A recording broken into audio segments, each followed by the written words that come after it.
we bring you the answers to all your questions. Be better than others. Enjoy the benefits of knowledge. Accept the answers from us. Go to Settings, Notifications greater than FaceTime greater than toggle on Allow Notifications.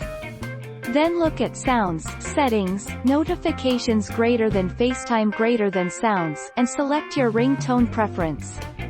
Then go to Settings, Sounds and Haptics and check that the ringer and alerts volume slider is up, not muted.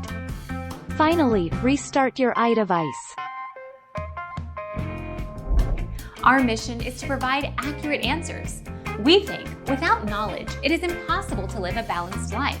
Be competent, be skillful.